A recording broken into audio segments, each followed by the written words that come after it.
So good morning and welcome to Researcher's Desk.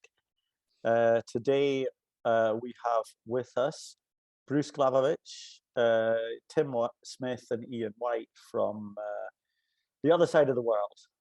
And they've recently published a paper, The Tragedy of Climate Change Science, which we're meeting here together to first hear a little bit about this paper, and then so that the members of Researcher's Desk can reflect on its contents.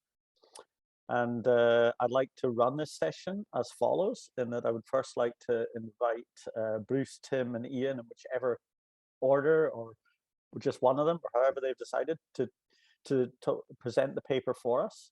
And then I thought, well, let everyone have a short reflection, everyone here who feels willing to. So I'll just so that everyone gets a chance to speak, because it's a challenging topic, and so I think we'll just do a round where everyone gets a chance to reflect on their thoughts on the paper, and then after that we can have a more open discussion. So I'll ask for short, like no more than 1 minute reflections. Does that seem okay, particularly for our guests, Bruce, Tim, and Ian? Is that all right? Sounds perfect for me. So it's great to welcome you guys to Researcher's Desk. We are an organization of researchers from all different disciplines, and we gather together to teach each other and learn from each other about how to communicate about the climate crisis as clearly as possible, while sticking firmly and truthfully to the science. So it's lovely to have you with us, and Bruce, Ian, Tim, I'm handing over to you guys. You should be able to share screen as you wish. And Bruce, you've raised your hand. I can lower that now. That's bizarre. Yep. Okay. The floor is yours. Ian, I'm going to share the screen, and I'm going to kick off and give you a little bit of context as to why we got to writing this paper. Ian will then tell you a little bit about essentially what the paper says and what its underlying motivation is, and then Tim will follow up with the response to the paper and kind of next steps.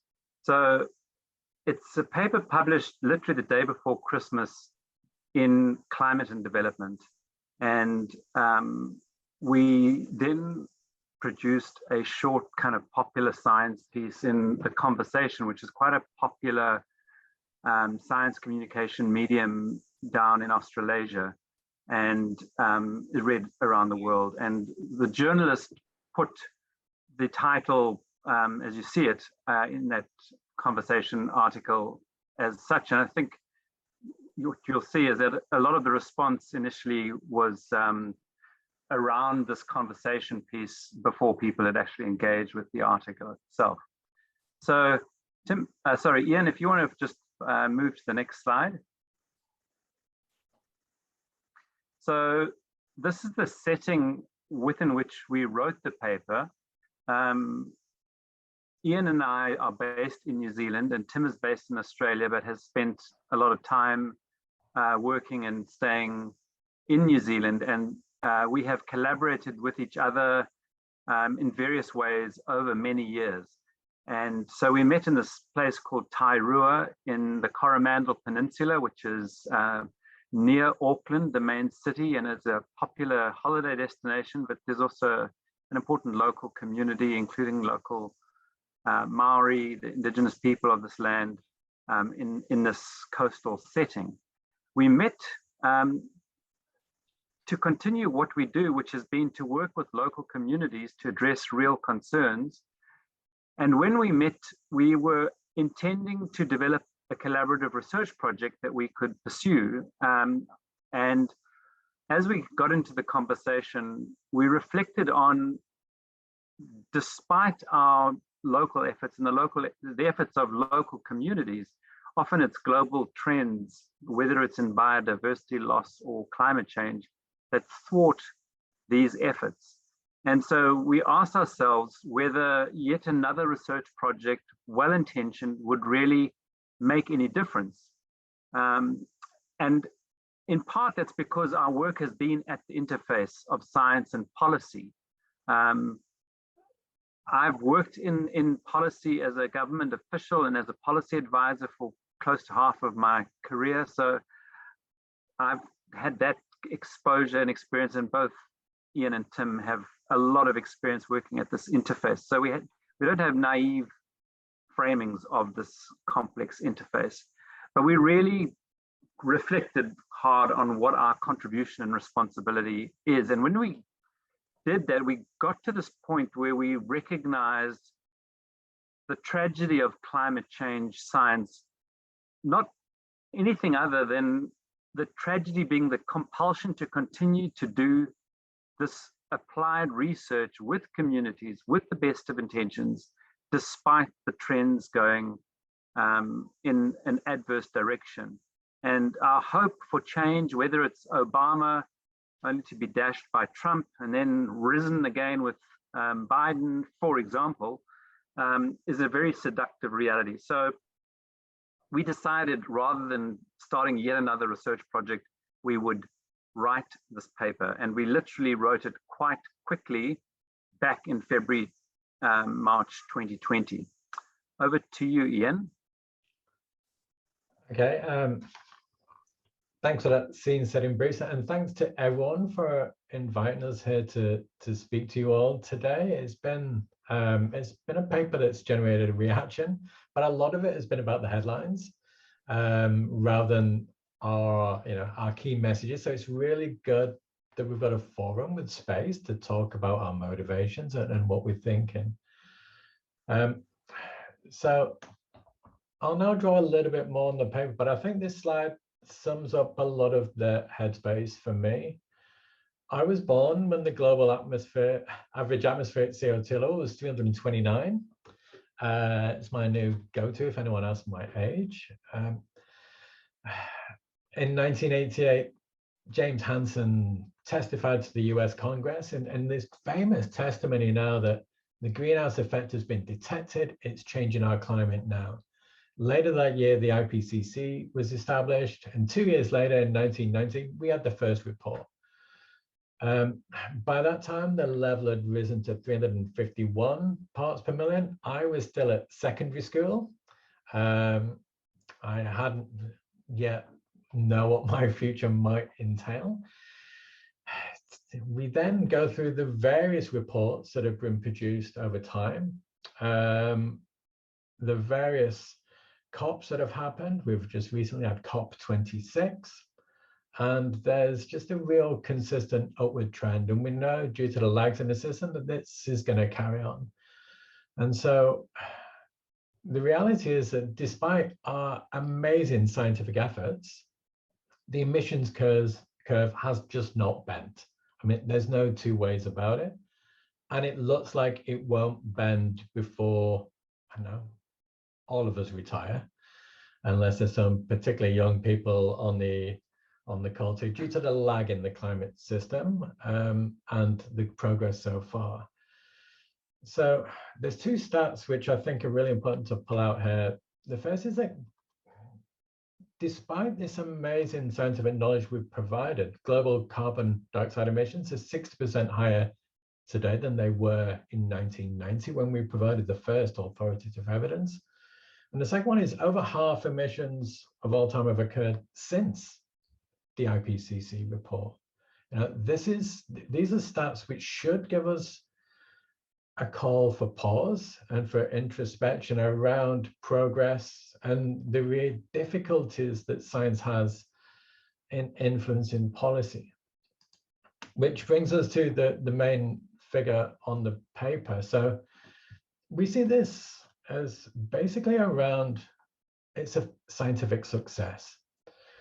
It provides a snapshot of just how well the global scientific community has responded. The blue shaded area details how we rapidly produced hundreds of thousands of papers, providing ever more robust evidence regarding the phenomena of global warming, the societal drivers of change, impacts and risks, adaptation and mitigation responses, and so on. There's been completely new scientific institutions and collaborations that just didn't exist.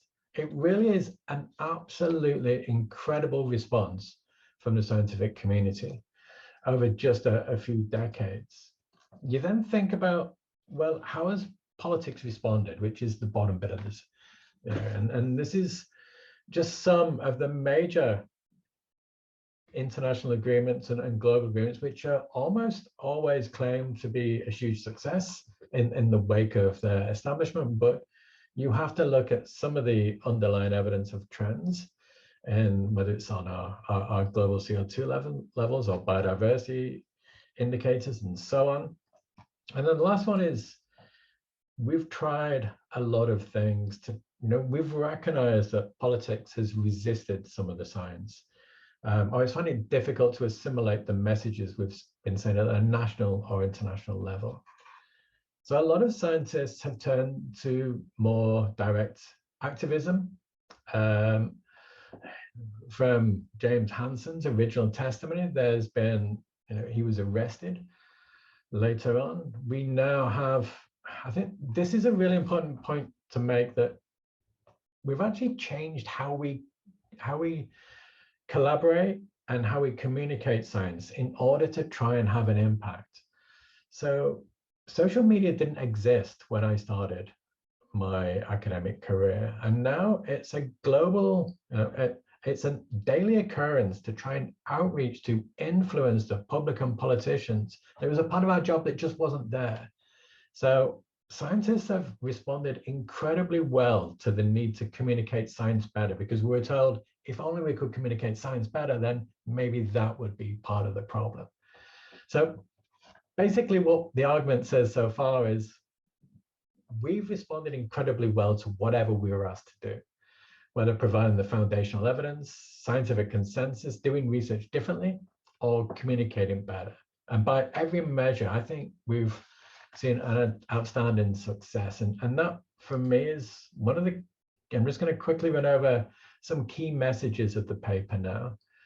So for us, a lot of the paper got lost in the headline about a moratorium, but really, the paper itself is slightly differently positioned from that in our mind. I think the first point we want to make is, we think the story of climate change science could probably lay a strong claim to being the most successful collective scientific endeavor in human history. To go from this standing start in 1988 to provide evidence at a rapid pace that's usable and useful could probably lay claim to being the most successful endeavor scientific. So this has been a success story from a scientific perspective that I think we need to shout about. But you put that alongside the political failure, and I think we've probably seen, I mean, there are other policy failures that people might raise, but we've only ever found one planet that can actually hold, provide life for humans. This is it. We're gradually making it less habitable. We know why, and it's happening regardless. I think what we've seen is probably the worst policy failure in human history, particularly as it's connected with science, I think. And so the question we were thinking about is, there's something really interesting going on at the intersection between those two things.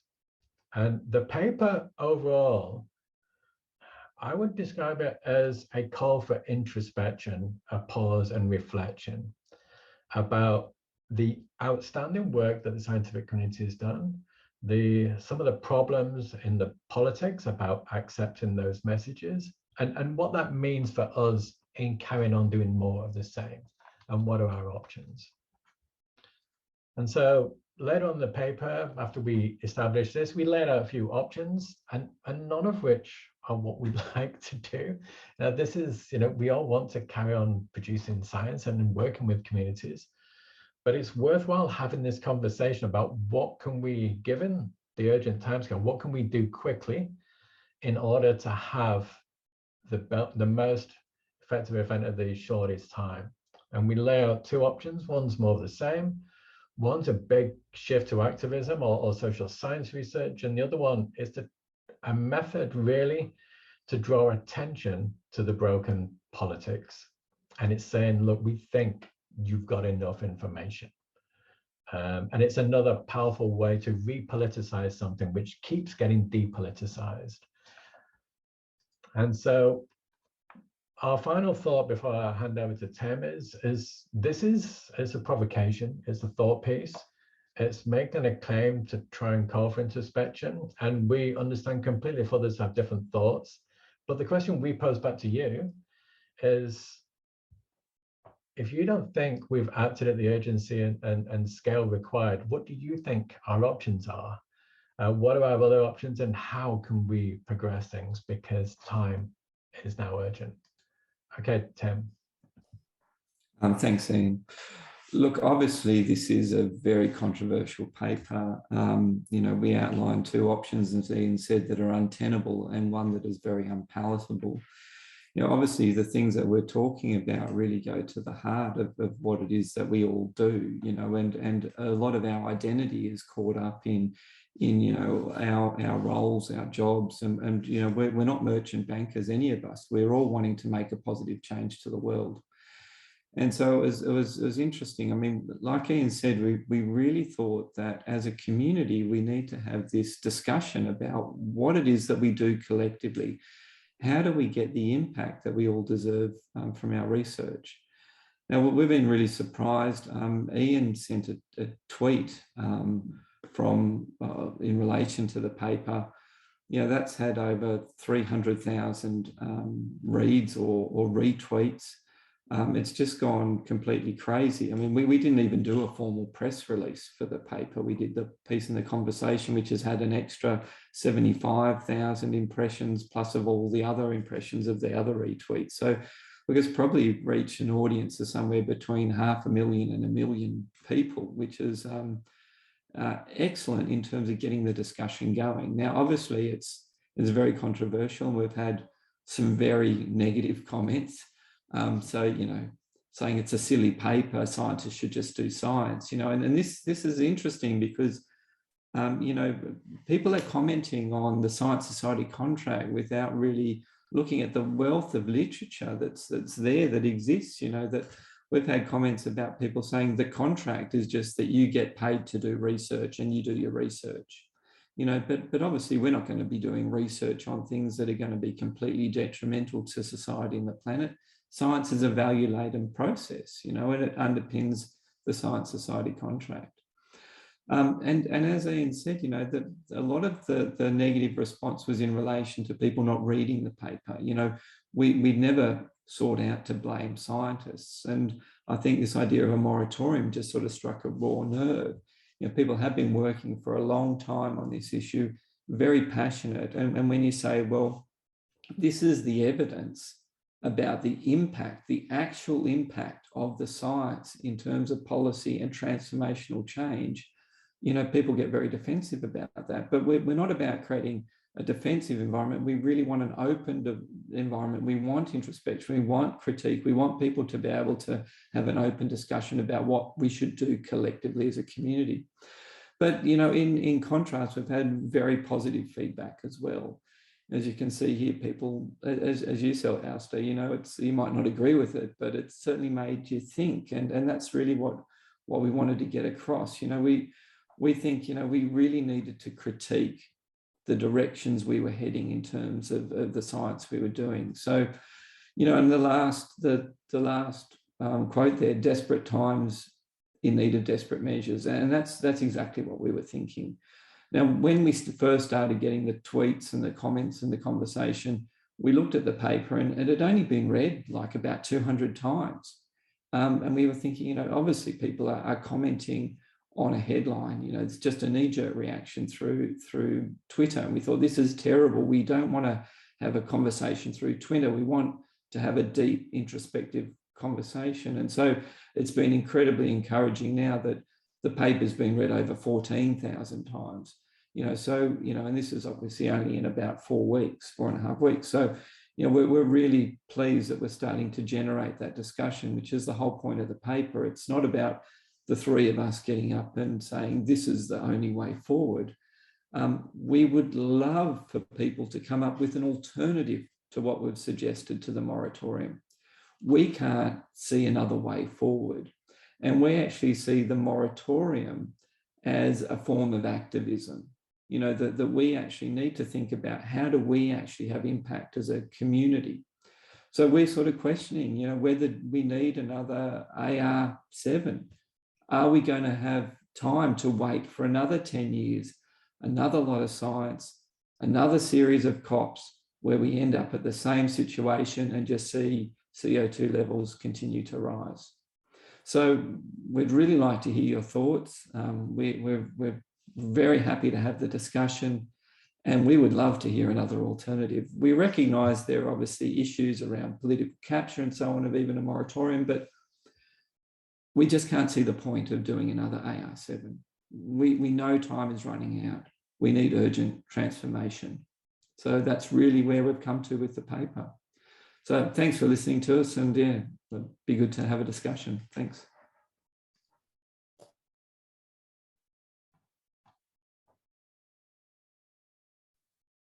Thank you so much, Bruce, Tim, and Iain, for what was both a clear and a very thoughtful presentation.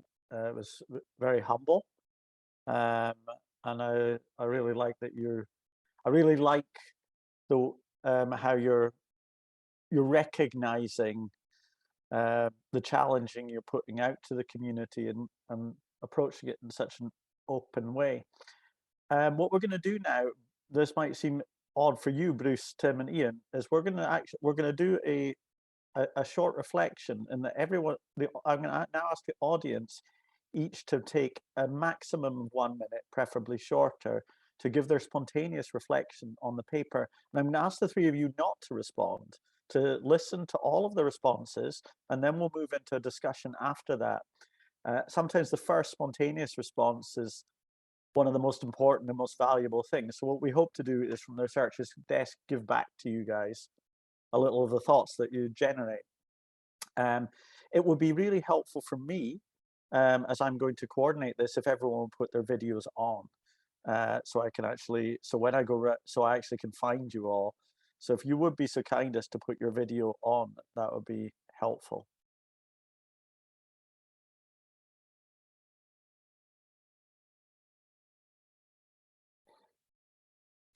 Because I'm going to go around in the order on my screen and ask for reflection. So I'm just going to wait a second longer, because when people turn their videos on and off, of course, everyone reorders on the screen. Okay. Just see how we're doing here. Okay. So those of you who've chosen not to put their videos on, I would request now that you don't either put them on, because it's going to make it difficult for me. Just keep it the way it is. So first on my screen is ACL. Can't actually, Åsa, it's going to be, yeah, it's impossible to read. So Åsa, would you be so kind as to start for us? All right. Hello, my name is Åsa. I'm not a researcher. I'm an ordinary artist and a climate activist. I think it's very interesting, and what strikes me is I'm thinking of, what about making a global cooperated non-violent civil disobedience with researchers from all around the world at the same time, at the same day? A massive community of researchers just lifting this paper. That was my thought. Thank you. Thank you, Åsa. Monica.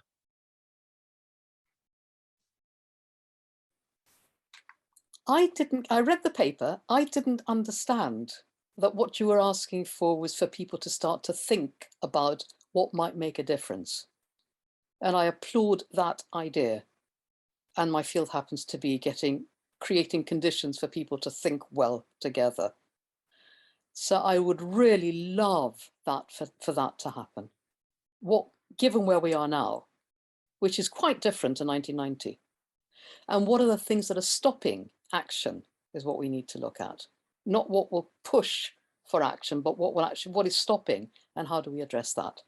Thank you. Thank you, Monica. Romina. Yes, thank you. I'm a sustainability and system scientist at the Stockholm Resilience Center. And so when I read climate science, I understand sustainability science very often. And I have two questions for you, and maybe linked to something that you can comment on later. So when you write about the contract, I interpret it as a metaphor of a set of mutual expectations on the delivery of services you can have within the science-society interface. And when you link it to different roles scientists can have, according to Roger Pielke, on the range from the pure scientist, the science arbiter, the issue advocate, to the honest broker, to which degree you connect like different expectations on those different roles, and where exactly do you see then the broken contract? This links also to my second questions on the moratorium. You write in your paper that it is mainly addressing the IPCC assessment. So again, is it just the role of a pure scientist as a contribution to the IPCC? And I see this IPCC assessment as something maybe between the science arbiter and issue advocate position. I don't see it yet on the honest broker role. Is it just that? And so how much potential do you see then in the issue advocate and honest broker role scientists can have? It would go into the direction of, yeah, that it's maybe not just political activism, and what else can there be done? So to sum it up, I see it as a quite beautiful parallel to Greta Thunberg's strike. So this is actually the proportional response from the scientific perspective, because you actually put down your whole identity and everything scientists stand for and put it up for a question. What is the sense of continuing with it if there is no consequence? The same way like Greta did it for schools. So thank you for putting up this. Thank you, Romina. And of course, Bruce, Tim and Iain, I will give you the opportunity to respond, but after we've been around everyone. So I hope you write down the question, and you're very welcome at the end to ask anyone to repeat a question, as we can't expect you to remember everything in your head at that time. Toya, you're next. Yes, so thank you so much for this. I thought it was totally brilliant, and it's a question I've asked myself for some time. What is the purpose of more and more scientific articles read by the scientific community, but not landing in the society? This is what we work for in Researchers Desk a bit, to come out in society and through dialogue, explain and talk to people. I think it's a really thought-provocative thing you've written, and I love it. And I love it. Thank you.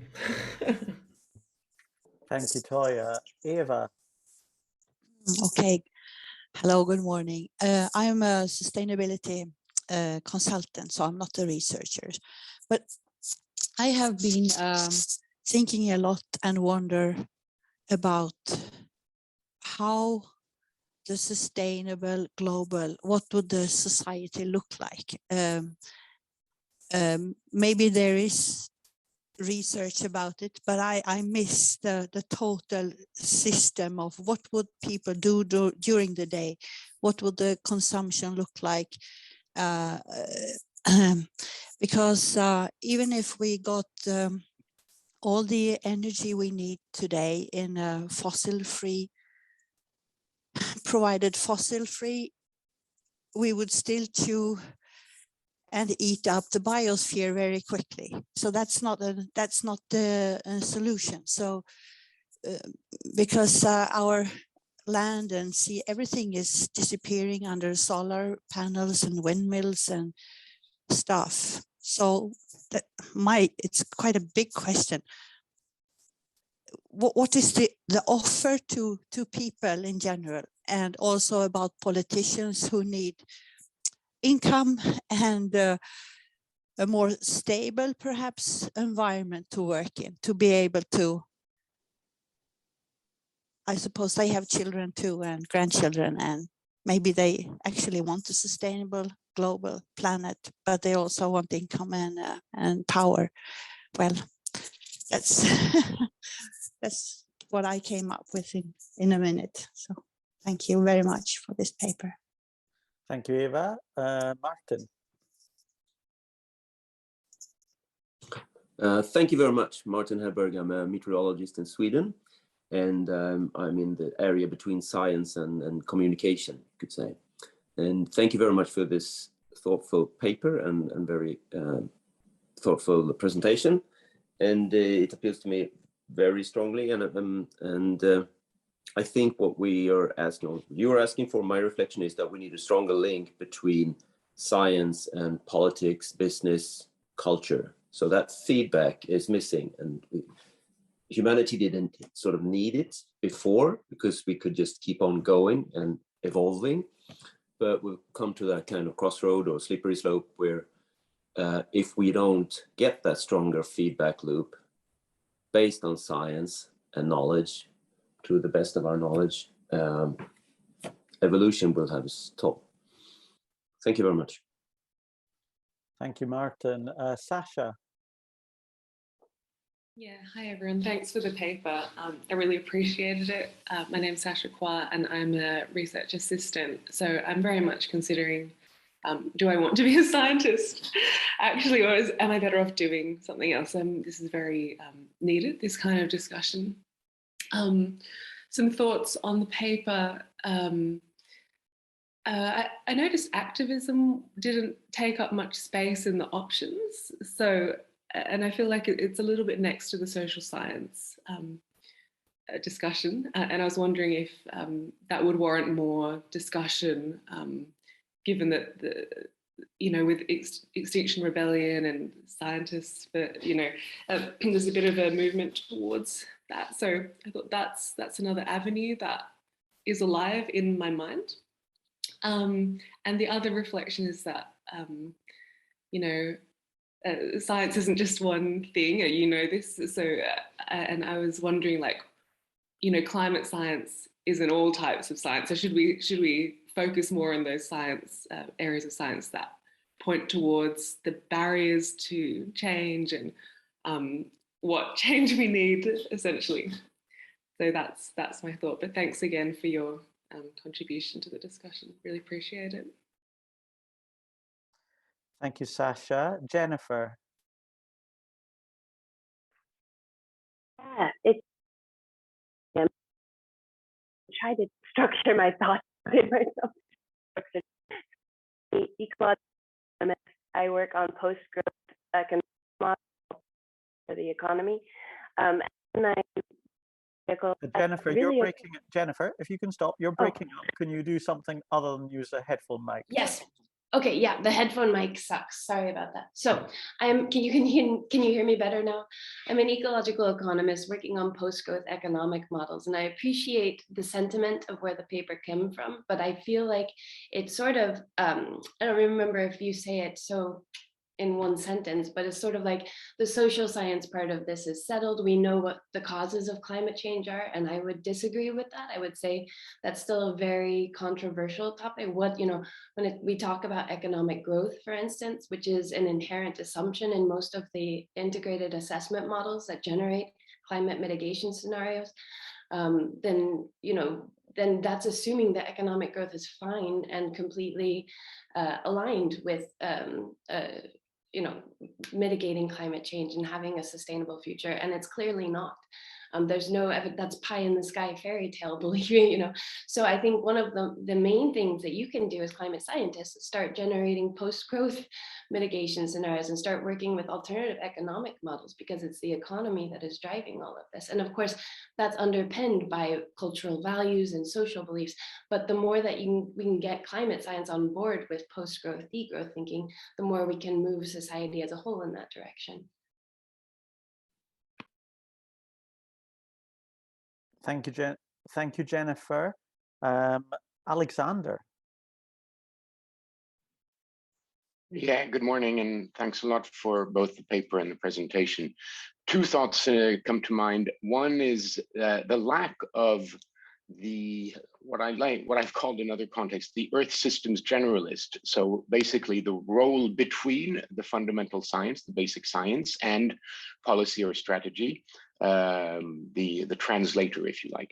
The other thought is I was encouraged listening to this about the idea of perhaps not a full moratorium and a full climate scientists go on strike, but an organized spectacular walkout from IPCC and timed with AR6 and with the very clear, as you said, the very clear intent that we won't participate in AR7. We will lead the work with AR7 because unless something drastic happens. There have been walkouts from UNFCCC processes and many other negotiations. And in some cases, they have had some effect. So a more limited, perhaps not moratorium, but a walkout was an idea that came up to mind. Thanks. Thank you, Alexander. Eric, you're next. Thanks so much. I think some of you, maybe Bruce, Tim, know me in my former job as a science officer at Future Earth. I think I would like to emphasize what Jennifer and Sasha is talking about. Kind of, we need to look more into the social science and the activism part of this. I mean, I see you mentioned the Sovakul paper, but I think there's so much more to dig into when it comes to this.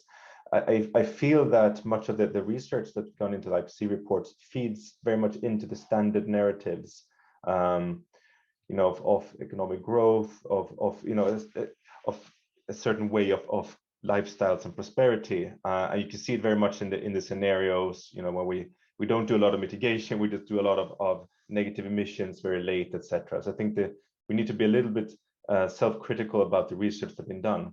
I think it may be a good idea to you know, postpone doing a seventh assessment report and just use that time to, you know, reconsider, because there's so much effort going into it. So if we don't do it, or if you don't do it, then maybe there's a lot of time you could be spent rethinking, you know, how do we do the communications, what kind of research, what kind of answers, what kind of, you know, ideas are we providing to society.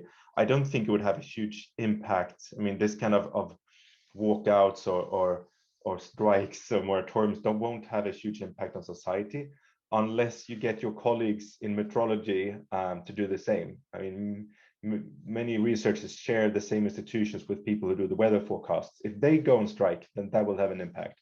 But I don't think that if IPCC reporters go on strike, it will have a big societal impact. But it maybe make it possible for us to just rethink how we do things. Thanks. Thank you, Eric. Nicholas. Hi, everyone, and likewise, thanks so much for this this contribution written paper. I really appreciated it. So a few thoughts here from me, who is not a former researcher. I think it really resonates a lot with what led me to engage with building the Center for Environmental Development Studies in Uppsala back as a student, which was a paper by David Orr, I think titled "What Are Universities For?" And I think it still is a really valid question. And I think you really kind of point to that. And I would just like to add that I think, what to say, I think that for me, I've chosen not to spend my life in academia and doing formal research because of, I think, a very shared understanding from what I see in your paper, where I figured I'd do better and better, more sort of having more impact in a way of working on the knowledge that exists and trying to work in political spaces, and that's civil society, scholar activism, and so on and so forth, which I guess your paper kind of reinforces. But also agree with Jennifer. I think there are gaps. There is definitely a whole set of new knowledges that are needed. So I wouldn't say that, you know, there's no need for new research. But I also wanted to kind of tap back into that original question of what are universities for, I think it's not just that we have, you know, enough research and knowledge. We also have a problem of research and knowledge creating more problems and new problems. And I think the economics field, of course, is one that is quite striking there too. The sort of reproduction of neoclassical economics is not helpful, and that needs to also be challenged, I think. So it's another layer to this. And in terms of the tactics, I think you raise a lot of very good concerns here in terms of what should scientists do. I like the provocation. I'm not sure such a moratorium would have the bite we would like it to have. I mean, I don't know how. I think it's really a question of what kinds of manifestations are really the smartest, and what kinds of sort of spectrum of things would be useful. So I agree with your provocation, but I think we need to think a bit about how actually that could play out. But the conversation itself is contributing, as we're doing right now. Thank you, Nicholas. Shervin. Hi, thanks a lot. My name is Shervin Shahnawaz. I'm a psychologist and psychology researcher at Karolinska Institute. Many wise things have already been said. My question is also whether moratorium could help. Is there any evidence that it could help? And also seeing science and scientists as a united force is a mistake. I'm very inspired by the concept risk society developed of Ulrich Beck and other scientists, Anthony Giddens, that science and scientists are part of the problem, and we should be more self-reflective. What is our part in making things, creating emissions and destroying the Earth system? Thank you. Thank you, Shervin. There are. I'm going to check. A few of you, some of you have indicated that you would prefer not to speak. I won't be calling your name. There are a few with their cameras off. Aaron, do you want the opportunity to for a 1-minute reflection? Yeah, sure. So my name is Aaron. I'm a public servant in the Swedish government. I can admit I haven't read the paper, so I'm just going off the presentation. And I know you said there's a big focus on the moratorium. But unfortunately, that's also what's caught my attention perhaps the most. I think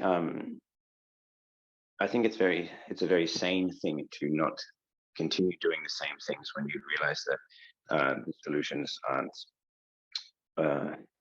how can I say, to not keep doing the same actions and expecting something different to happen. So I think it's very good to do something different. And in this case, that is what you're suggesting. I think there's a big difference between the social science and the natural sciences in terms of how much knowledge saturation there is, perhaps, or at least where there's more benefit to continue in research, which I think there is in social science, but I'm not sure if that's what you are advocating for. But then I think with strikes in general, this is a little bit different, I suppose, when science is still a platform and a voice. So when you strike and you move away from the microphone, there's always a danger that someone else will fill that space who's less engaged and ambitious, not going on a strike, obviously, and take that platform. So that's my one concern, but I don't know if that's a real concern. But I think it's good to think about what the shadow of some kinds of new behaviors are. So that's just a thought that I had, but I don't know how real that is. Thank you. Thank you, Aaron. Eva, would you like the opportunity of a 1-minute reflection?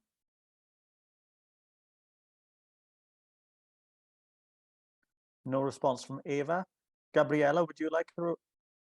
Well, Eva's already spoken. Thank you, Toya. Gabriella, would you like the opportunity of a reflection? Okay, I'll take the opportunity. Though I'm not a researcher at all. I'm a communication specialist, and I want to thank you as well. I work within a union, trade union, and in trade unions we know the power of strikes very well. And I think it could be a very, very obviously it's a very good thought-provoking message to the scientific field, this paper. But in order to really get society to reflect and introspect and really take this seriously, obviously it would need to be a bigger, more scientists would need to join this, and also, as Karen said, so that it actually makes the Big Bang and not just leaves space for others to develop. And yeah, I think that's all I want to say, really. Thank you very much for a very thoughtful opening. Thank you, Gabriella. Maria, would you like the opportunity to say something? No, thank you. I just came in too late, so I'm listening here. Thank you very much for being with us, Maria. And I'm now the last person to give a reflection. If I've managed to do this correctly, everyone has had a chance. I'm just going to check. If there's someone who has not had a chance, please speak up now. I think that was correct then. So we've heard other suggestions in terms of a major activism event. The question is, climate science in the right place? Should it be more within the humanities and social sciences? Has been risen, and a lot of other really exciting questions, which in a couple of seconds, Bruce, Tim, and Iain are going to hand over the floor to you to respond to what you feel you'd like to respond to. I have two thoughts. I'm a professor of geology. One of the thoughts is when you are talking about when you're comparing what's happened to the climate to our actions, you are comparing with the CO2 in the atmosphere rather than the emissions curve itself. And the reason I raise that is because the emissions curve is more bendable, faster than CO2 or Mauna Loa, which will not respond for tens to hundreds of years. That's just a biophysical reality. So looking at the emissions curve, I feel more hope for the scientific community. I share what has been said, the thought that's been said by a number of people here, that the research needing done is maybe in different disciplines than it was before. Natural sciences has defined the problem elegantly, and I agree with you, right? Say it's one of the greatest scientific achievements of all time. I don't agree entirely. I think that universal gravitation was pretty good, as was relativity and a few others. But there are other benchmarks. Maybe that one feels this. Maybe this is more in terms of science and society. My concern is the calling the bluff, and what happened. When I read it, I think, what happens after the moratorium? What happens if there is no response then? What do we do? Write an AR7 anyhow? That kind of worries me a bit with the idea. But above all, as you say yourselves, the purpose of this paper is to make us all stop and think. And I think that is enormously valuable. And I thank you very much for having written it. I think it's a really, really important paper. And it calls on all of us in the scientific community to pull the brakes, stop and think. And I think it's having that effect. So I thank you very much. And I'd like to turn the floor now to Bruce, Tim, and Iain.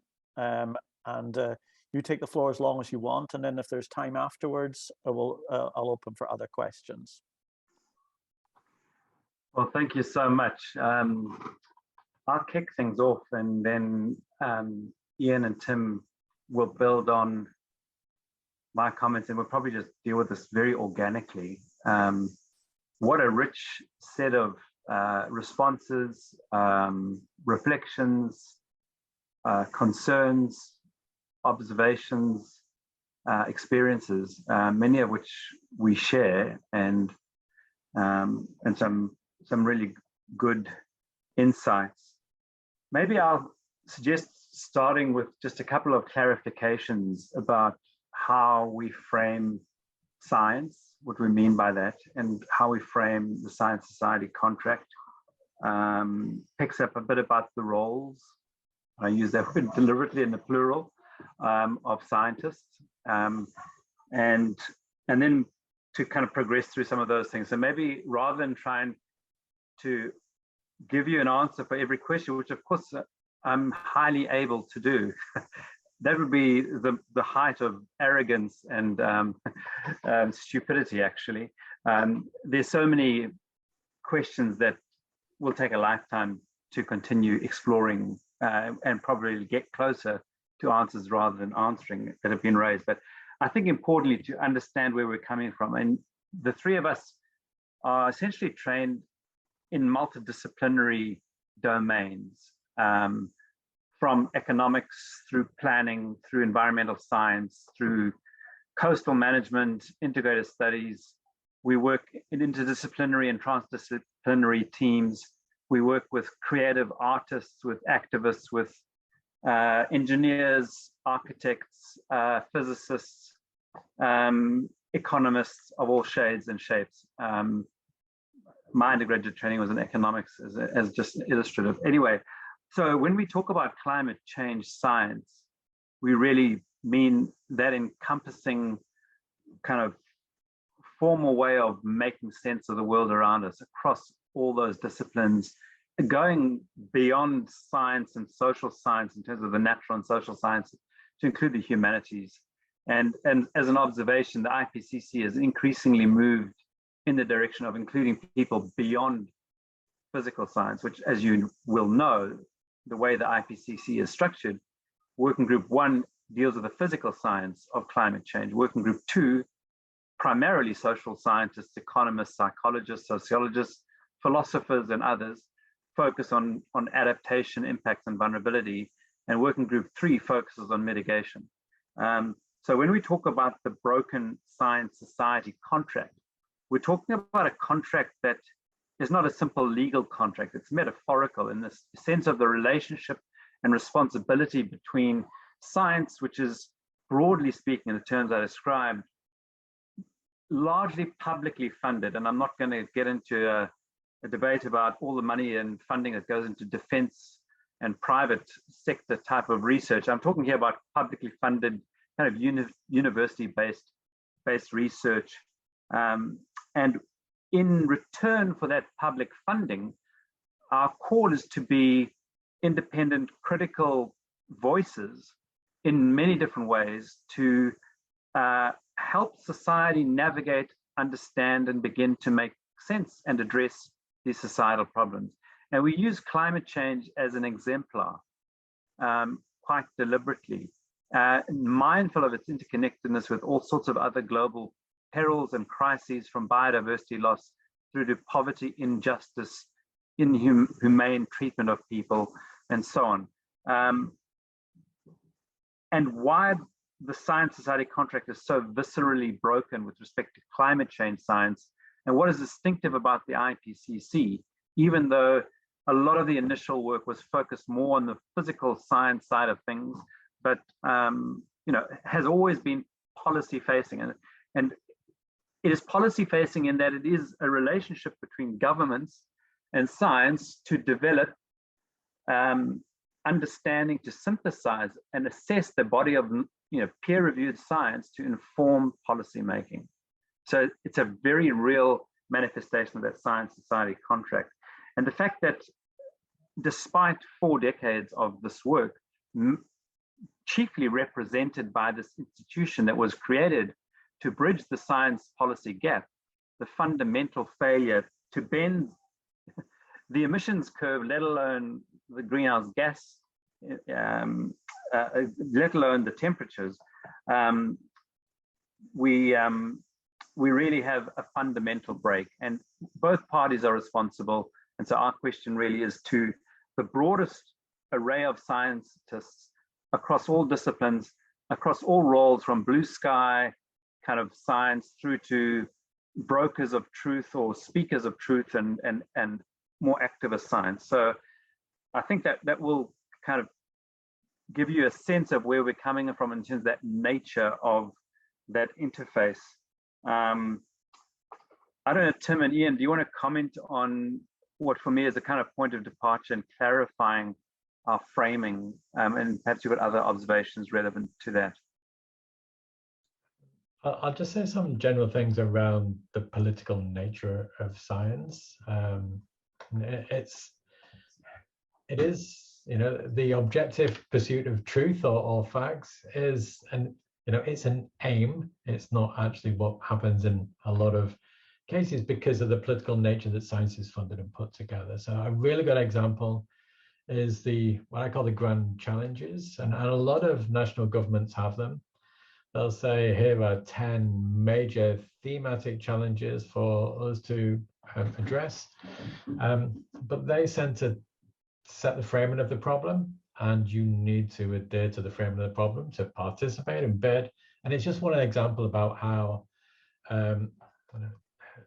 even if science as an endeavor is ethical and objective, the funding of it isn't, which means it's quite a gray, area, and that, the politicization of science has been something which I think this paper is trying to bring back. It's the idea that science provides facts and then moves on to the next problem. One of the things that I'm thinking about is the extent to which science has power beyond the production of facts. And I think a few of the speakers touched on this. I think also mentioned civil disobedience. As Alexander talked about the walkout of the IPCC, and Eric spoke about different options as well. And that's the kind of thing we're thinking about. Scientists are citizens, their mothers, their fathers, their values on a spectrum in the same way that everyone on civil society is. So if there are some scientists that are more radical than others, that's just natural because we reflect society more general. But from a personal perspective, I share some of the frustrations that I think Sasha mentioned and a few others around how can I make a difference? And it's quite difficult. And particularly when you look at the national, international level, and that's why a lot of people find hope in local level activism and local level responses, because it feels real.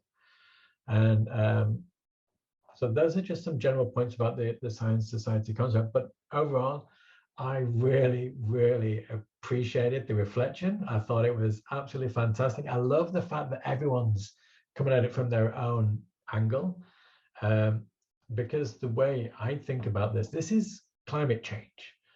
But really, there's a whole host of public policy areas that have failed to act on scientific knowledge. Economics and politics was raised a few times without it.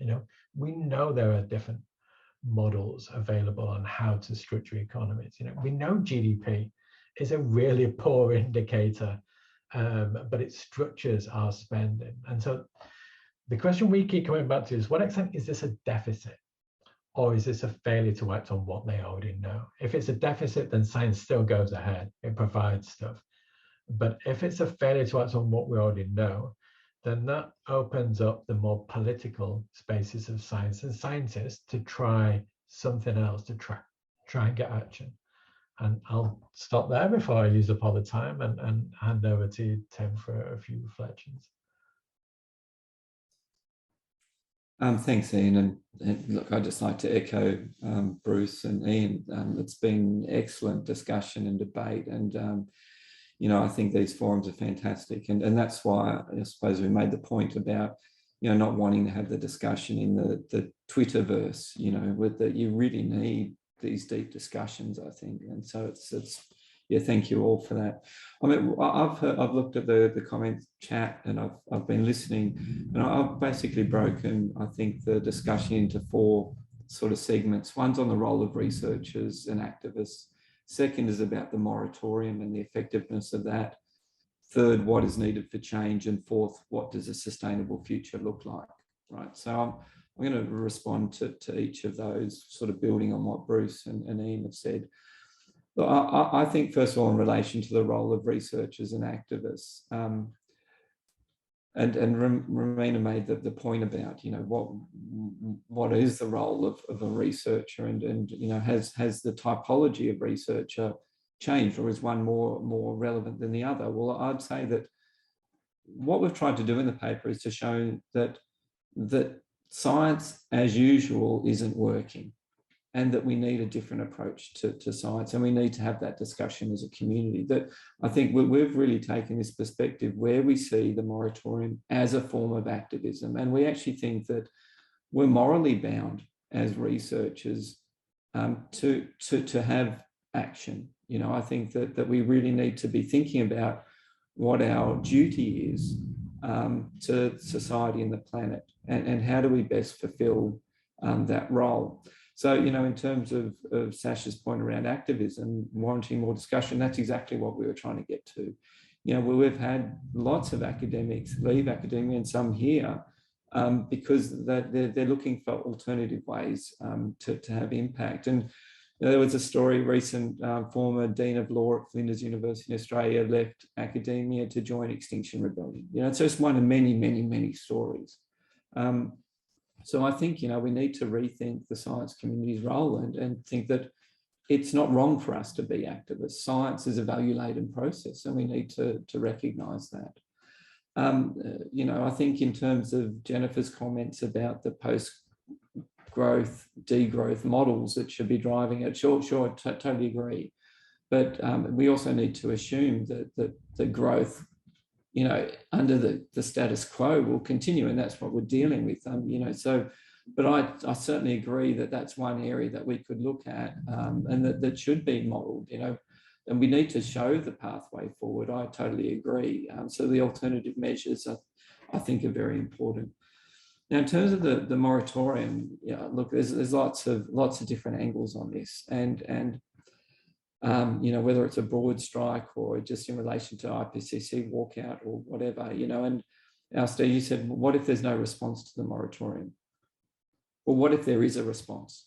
You know, we haven't tried it. So we've tried everything else. What else left is there for us to try?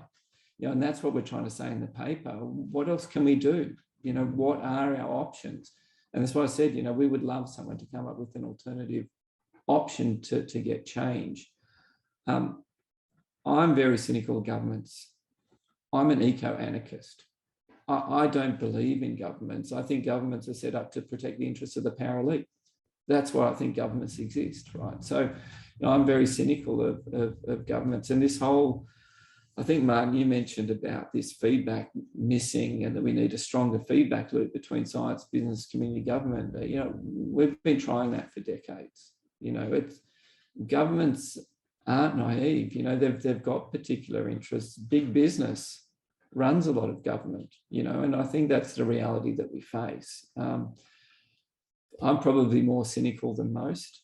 I'm in Australia. We've got Scott Morrison as the Prime Minister. It's difficult not to be cynical and jaded.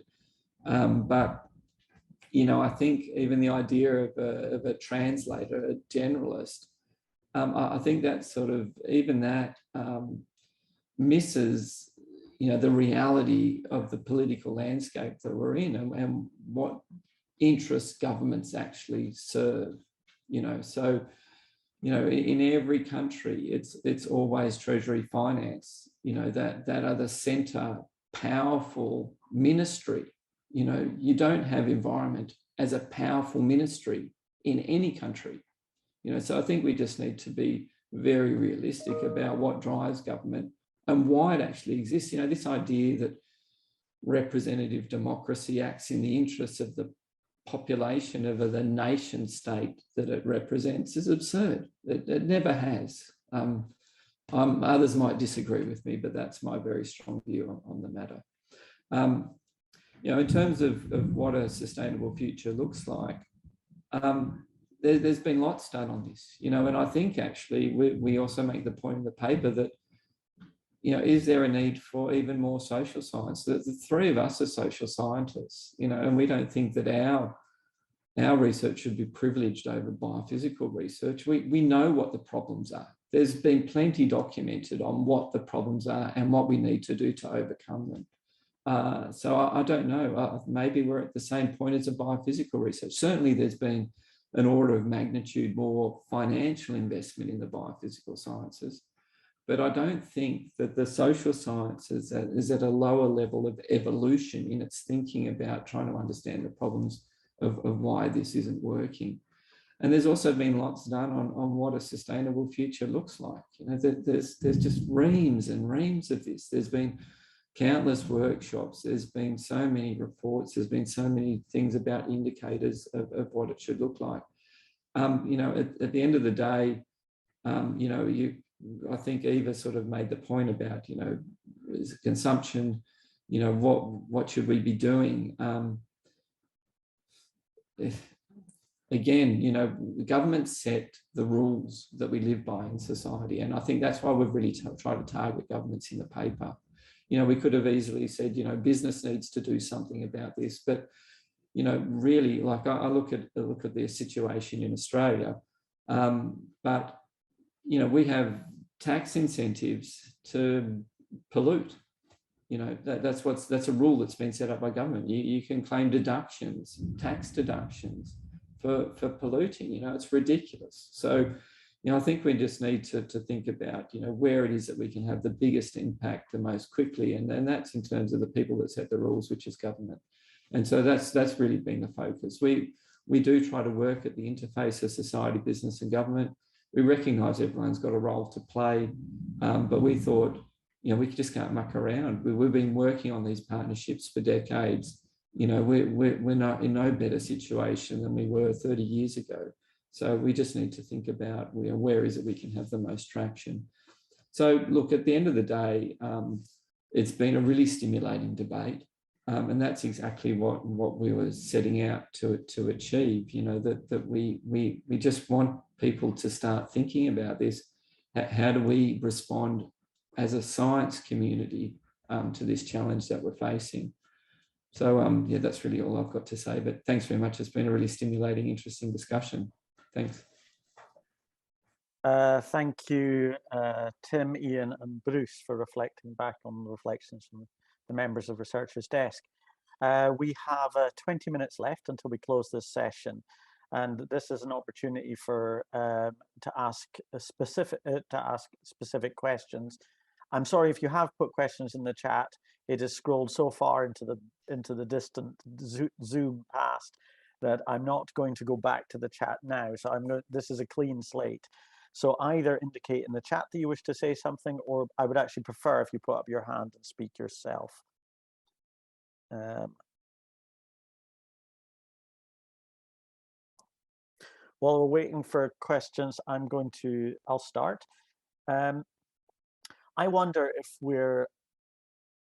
I feel exactly the same need for what can we do. Sometimes I look at myself as a scientist and feel pretty hopeless. But then I also think about the history of science, and I'm a geologist, so I think often about you know, what happens with the plates and things like that. And today we have the global seismic network. Within 10 minutes, we can locate an earthquake anywhere in the world, and we can direct mitigation responses for a coming tsunami. That's 2021. In 1912, Alfred Wegener proposed the idea that the continents move. It met with objection for decades. When the parallel stripes on the seafloor were finally made the scientific community accept it, that was 1968. And then society moves onwards. I wonder whether we feel an enormous pressure on us, because this is a life-threatening situation with the climate crisis. But is it really failing? Or is this just the time that moving from science to society takes? And is it the case that we actually have to just press on? I pose that question. I'll just quickly start with that one. I think what you've described is the science society contract working because there's not a lot of societal implications of adopting the science. You know, we know that there's the science on plate tectonics. We know it can lead to tsunami, but one of the reasons that's worked is because it doesn't mean we have to change fundamentally how society operates.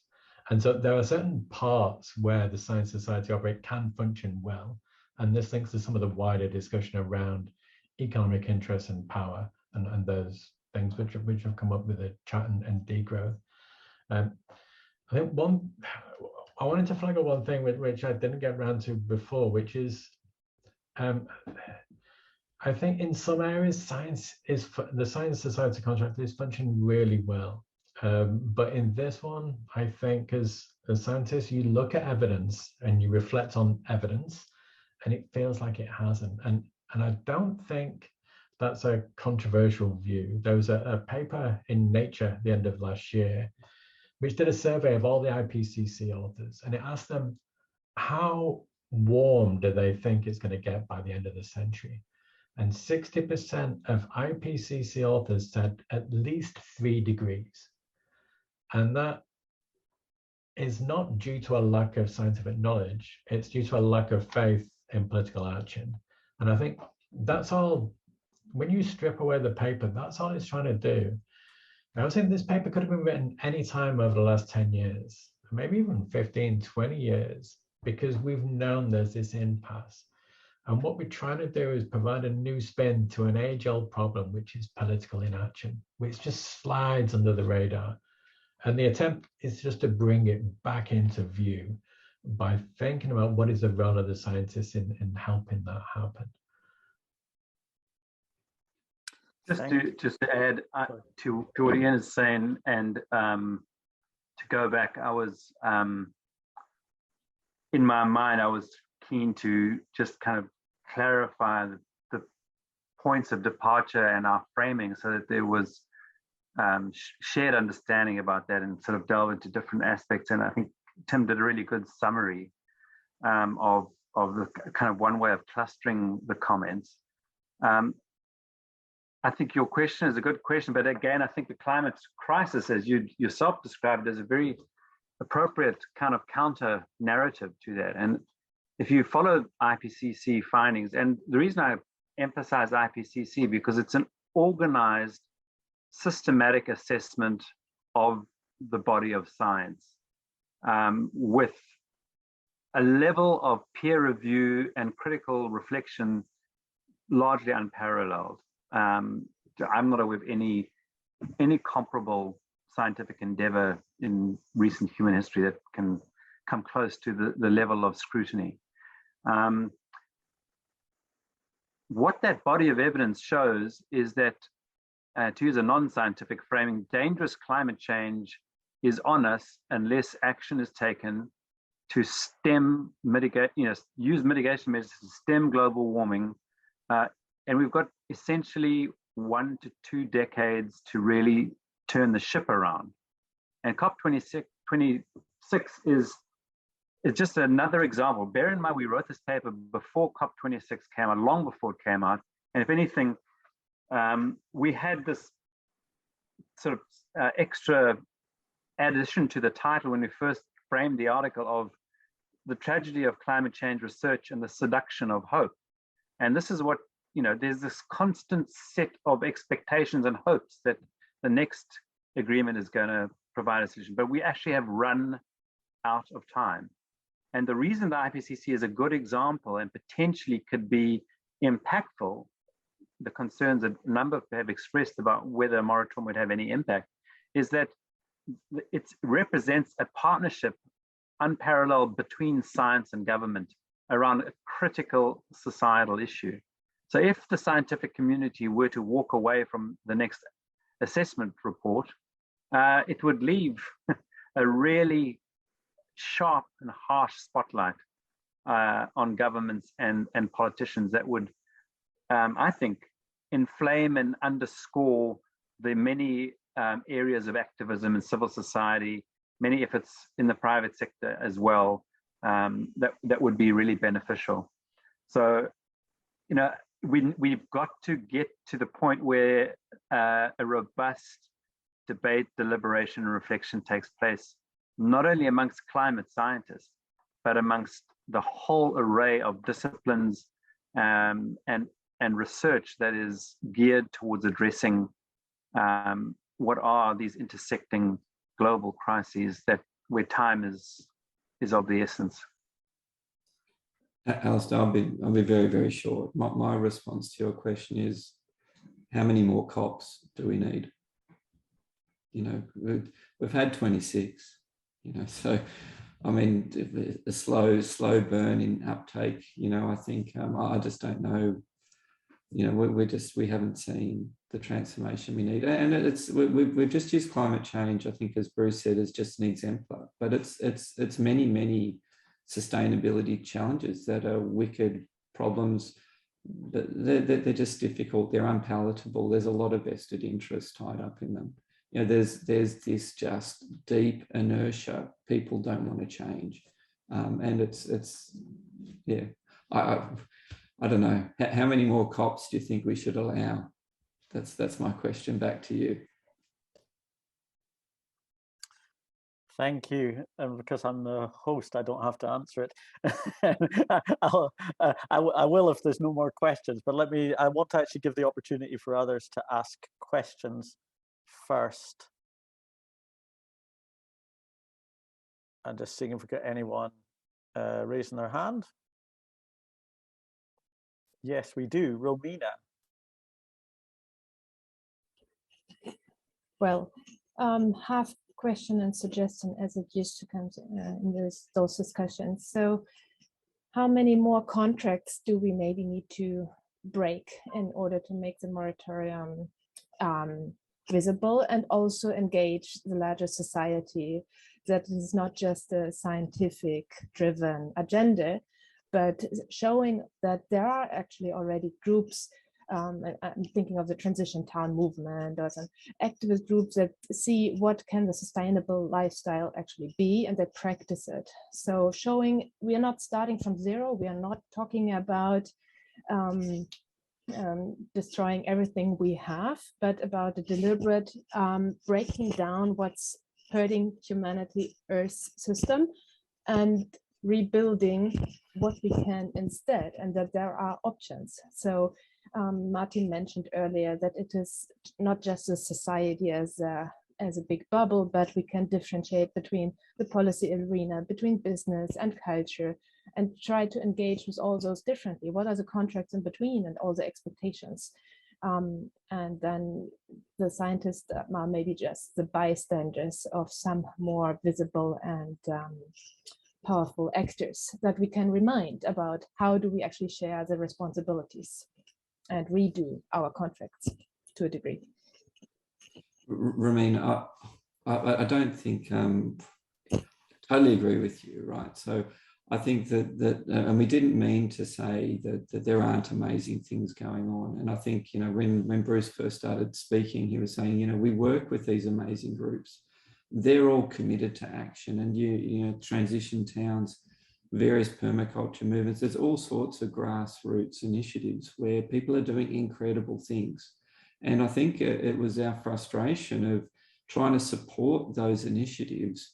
But as Bruce said, you know, those initiatives are being stymied by broader forces. And I think that's really what sort of led to our frustration, that you see these incredibly committed local initiatives going on, and time after time they fail, or they're having to deal with just more intense events, and it's just heartbreaking, you know. And I think that was a lot of our motivation for writing the paper in the first place. So, you know, I think you're exactly right. There are just lots of examples all over the world of these incredible things going on, you know, and that's the question, you know, like, can we make them the mainstream? You know, can we change the culture? And unfortunately, I think the current political systems that we've got are just not conducive to that. But that's my personal view. Monica, I see that you've got your hand raised. I also see, just a second before I let you in, I also see that Shervin made a really astute comment, I felt, about the issue of paradigm, as to we are in a way in the middle of a paradigm shift, and it's an interesting one, which is both the science and society at the same time. I just want to give Shervin, did you want to comment on that, or did you want to say something about paradigm shift, or just people to read in the chat? I thought it was such an astute comment. No, I don't have that. There are some links in the chat about paradigm shift. I think we may need to learn more about that, and it is related to systems thinking too. So the concept of paradigm shift is how to create a paradigm shift is related to systems thinking and system strategy. So maybe we need to be more of systems thinker. Thank you. Thank you, Shervin. I don't know if one of you would like a brief response. Then we now have two other questions, Monica and Jennifer. So I'll ask for just brief responses. So, and those will be the last questions. A very quick response. Thomas Kuhn's work on paradigm shifts was called The Structure of Scientific Revolutions. And I think that was intentional. And we're calling for a revolution in the science community to restore the science-society contract. That's a very nice response. He did replace it with a disciplinary matrix, but we should. But I'm going to let Monica in now, and then Jennifer. Monica. Okay, I was wondering how long it took Galileo's thoughts to get through, because that also challenged the hierarchy, and so did Darwin, actually. But the real question is, there's an initiative within Researchers' Desk in Sweden to evaluate the effectiveness of the climate policies of the different political parties. And I think the real thrust of that is to start engaging people as part of this dynamic of and what do you think of that? I'll do a quick response. I know we're out of time and there's another hand up, but there's some really interesting research. I don't know whether anyone's familiar with the term post-politics, where it basically argues that we are post-politics as we might have understood it 100 years ago.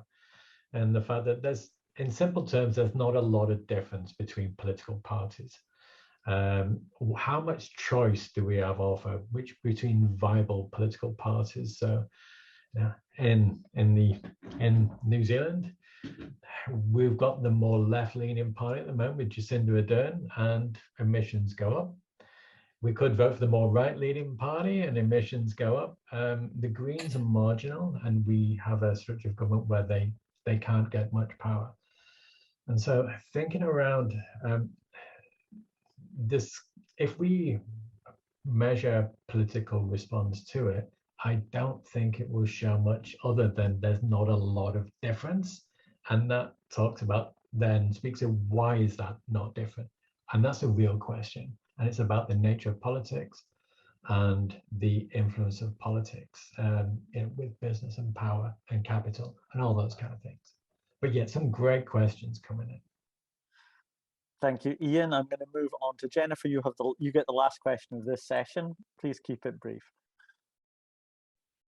Yeah, I feel bad because it's not a question. It was more just chiming in with some thinking about paradigm shifts, and like what Maya Gopal says in that the great mind shift is that this sort of like very big transformation of society that's required for sustainability must be guided by a radical vision of a positive future. What does that sustainable future look like? Which is what Eva brought up. And so if we have concrete visions of a sustainable future to guide that, and then we can take incremental steps towards that radical vision. And it's maybe not as hard as it seems once we have that collective vision, because then it's just about reaching a critical mass and then having a tipping point. And that critical mass, could be just 3% of the population. It doesn't have to be very large. So there's interesting literature on that to think about. I think that's a great way to end, because that is the science society contract that we need. Sorry, Thank you, Jennifer. I'm going to give Bruce, Tim, and Iain 30 seconds each for a final reflection before we close the session. So my 30-second comment relate to what has just been said and to say that the deep solution lies in inclusive, meaningful deliberation between science and society. And a starting point for me is at least to have influence in the domain we work in, starting with the science community, to start thinking differently. Then we can move on from there. Thank you, Bruce. Just quickly, I think I really enjoyed the discussion of transition at the end, because that's what we need to do. We need to transition society in a way which is probably only paralleled by the Industrial Revolution, the change from an agrarian society. We're looking at some fundamental shifts in energy, living, our understanding of capitalism, consumerism, growth, quality. There's a whole load of questions we need to ask around what kind of a society do we want to transition to, which are this can bring that out. And that's why it's a really great discussion. Thank you. I'm probably going to end with another controversial perspective on this, right? So I think, Jennifer, your question, I mean, well, your statement was more about, we just need to agree on a sustainable future. What it will look like. Well, first of all, I don't think we're ever going to agree on it. And secondly, I don't think people should privilege themselves to think that we should determine what a sustainable future should be for the planet, right? So, and that's what I keep coming back to. We have such a weak view of sustainability. We don't put environment at the core of our thinking. We privilege ourselves and think that we should decide these things. I think that whole, and I know you're not suggesting that, but again, it sort of comes back to that. I think that whose future are we privileging, and that's really the key question. So I think we need to question the why rather than the how, and whose future it is that we are seeking to sustain. So yeah, final thoughts. Thank you very much, Bruce, Tim, and Iain, for joining us late in the evening from the other side of the world. Thank you to everyone on the Researchers Desk for interesting and thought-provoking reflections. Iain, Bruce, and Tim, thank you very much for writing this paper and for the thoughts that you're generating across the scientific community around the world. It's a good effort. I'm going to close this Researchers Desk session now. Thanks for everyone for being here. Goodbye.